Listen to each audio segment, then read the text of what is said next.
Before we got in the water, we thought we were going to die. After we got in the water, we feel great.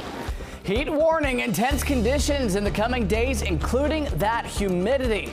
How to protect yourself, family, pets, and when we'll see relief. And we have an extreme heat warning in effect for tomorrow. We'll talk about who's under that heat warning, what to expect, and the difference between pavement and grass and how much cooler it is on grass. You cannot bomb your way into the negotiation table. After the strikes, protests at the White House following President Trump's decision to hit Iranian nuclear sites. How locals feel as tensions rise. Scare on the mall. Someone driving erratically overnight where people were enjoying a weekend evening. The concerning video and what we know at this hour.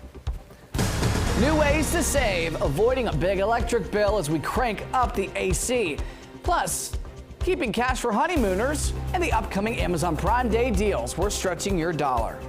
You're watching the station covering all of the DMV. This is DC News Now.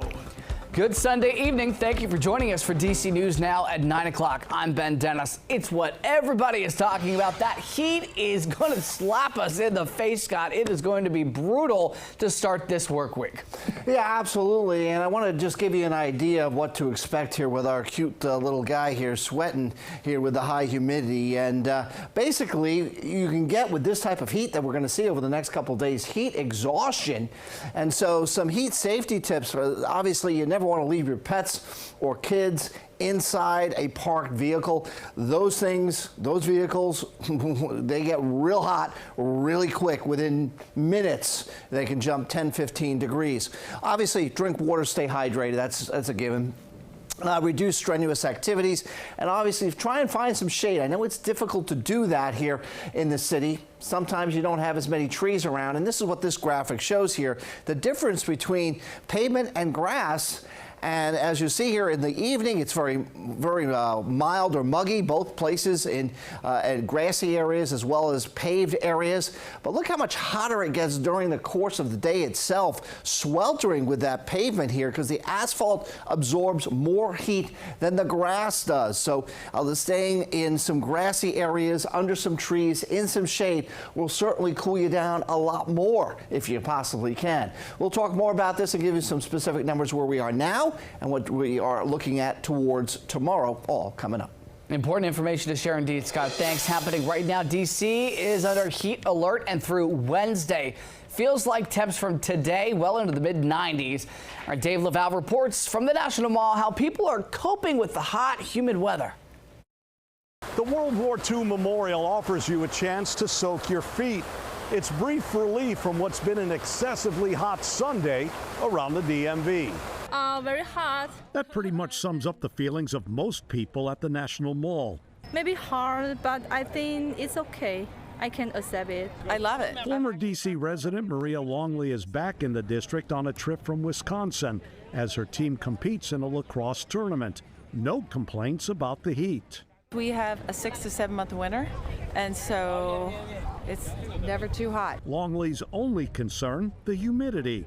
It's very dry in Wisconsin in the upper Midwest, so this is our girls when they're playing, it's very, very moist. They're not used to it. Mayor Muriel Bowser issued an excessive heat alert Sunday morning. She does so every time the heat index is expected to hit at least 95 degrees. Visitors to the National Mall came prepared. Light, loose-fitting clothes, umbrellas, and most importantly, something cool to drink. People cool off in the water from the fountains at the Georgetown Water Park. Before we got in the water, we thought we were going to die. After we got in the water, we feel great.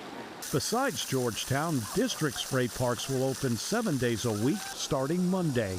The excessive heat alert for the district runs through Wednesday, but it could be extended depending on the forecast. Along the National Mall, Dave Laval, DC News Now. Keep cool, Dave. Thanks. All right, you can stay up to date with our team of meteorologists tracking the heat and the concerns surrounding it. Scan the QR code right there on your screen. That'll take you to our DC News Now website, dcnewsnow.com/weather, for all of your latest conditions and forecast. All right, we have some breaking news to tell you about. A man was shot on the same block where D.C. police were actively investigating another shooting tonight. They happened on Martin Luther King Jr. Avenue near Malcolm X Avenue in Congress Heights. Police were initially called to investigate a shooting around 6:45. They found a man and a 16-year-old boy shot, both taken to the hospital. Then just 1 hour later, officers responded to the sound of gunshots on the same block. A man was found shot, also taken to the hospital. Police are working to figure out if the shootings on the same block are connected. Key here, no word of any suspects. Now to a scary sight on the National Mall yesterday. A driver of this Jeep drove onto the mall and erratically between the Washington Monument and the U.S. Capitol. People were sitting on the mall at benches, watching and wondering what was going on. Videos online showed little police presence at the time. U.S. Park Police say the driver was arrested. Nobody was hurt, even though many folks were sitting there in the grass.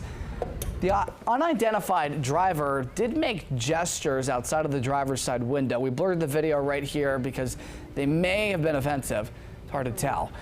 The driver will appear in D.C. Superior Court. Developing right now, protests outside of the White House today and less than 24 hours after President Trump announced those attacks on Iran, targeting 3 nuclear facilities. Mr. Trump calling the attack successful and in an attempt to stop Iran from having a nuclear weapon. Protesters today say the president's actions amount to an act of war. President Trump has lied to the American people and he's lied to the Iranians about his seriousness with diplomacy. You cannot bomb your way into the negotiation table. There was a pathway that was peaceful and diplomatic, and he destroyed that last night. Top Republicans on Capitol Hill praised the strikes in Iran, as well as Virginia Governor Glenn Youngkin. And all of this comes after the Pentagon shared key details today of how yesterday's attack was executed in the skies. Bombers making the nighttime mission dubbed Operation Midnight Hammer. And after hearing details from the Pentagon, which we look at live tonight, Raquel Martin reports what we know from top military leaders. The vice president denied the U.S. is entering a war with Iran, instead calling it a war on Iran's nuclear program. The historic move is rattling leaders here in Washington and across the globe who now fear a full-blown war in the Middle East could be on the horizon. Brand new video shows the moment B-2 bombers return to U.S. soil after carrying out strikes against 3 Iranian nuclear sites on Saturday. The strikes were a spectacular military success. President Donald Trump and most Republicans are rallying behind what they're calling Operation Midnight Hammer. The president approved the strikes Friday night and gave his defense secretary final approval Saturday morning. President Trump has said from over 20 years, frankly, Iran cannot have a nuclear weapon. Direct military action had to be taken. President Trump is now pressuring Iranian officials to formally end their nuclear program. If they do not, future attacks will be far greater and a lot easier. But Democrats say the strike should not have happened without approval from Congress. Congress should have been a full participant in this decision, and we were not at all. Senator Jack Reed, the top Democrat on the Senate Armed Services Committee, says the Trump administration risked a larger war. We have to be very, very careful that we don't, in fact, start a regional conflict. Protests around the country are calling for the U.S. to stay out of Iran. Iran insists their nuclear sites are merely damaged and vowed to retaliate. It will show its dignity, strength, and greatness to the world. Former Biden Pentagon spokesperson Chris Marr says tens of thousands of U.S. troops in the Middle East are now in danger. We have a lot of assets, we have a lot of defensive capabilities, and we should fully expect that Iran will attack those assets. Democrats are now pressuring Republicans to bring a resolution to the floor to restrict the president's war powers by the end of this week. Top Republicans, House Speaker Mike Johnson and Senate Majority Leader John Thune have confirmed the White House did give them a heads up before strikes on Saturday. For now in Washington, Raquel Martin, back to you. Democrats are upset that they were not given a heads up. Meantime, several local police departments are increasing their presence around places of worship, despite no evidence of any threats. This does, of course, follow America's strikes in Iran. Law enforcement agencies include D.C. Police, plus Fairfax, Montgomery County, and Anne Arundel counties taking to social media to discuss this response. Again, no known threats where they patrol. All right, 4 people were taken to the hospital after a serious car crash last night. This happened on 14th Street in D.C. and Potomac Avenue in Southeast. That's where 2 cars collided. Rescue teams able to pull 2 people from the cars. 1 man is fighting for his life. 2 women suffered serious injuries. Another man is expected to be okay. And developing right now, D.C. police say that 2 men were killed in a shooting in the Kingman Park neighborhood in Northeast, all unfolding just after midnight this morning. Officers in the area reportedly heard gunshots from 19th Street. That's near D. That's where they found the men shot, not breathing. 30-year-old Kwanzaa Lynch and 41-year-old Courtney Burley died on scene. That's the new update tonight. Right now, nobody's in custody for the shooting. No word of what they may look like. If you have information, contact MPD. Switching gears, as DC News Now is your local election headquarters. Former Congresswoman Abigail Spanberger kicked off her statewide bus tour in her quest to be governor.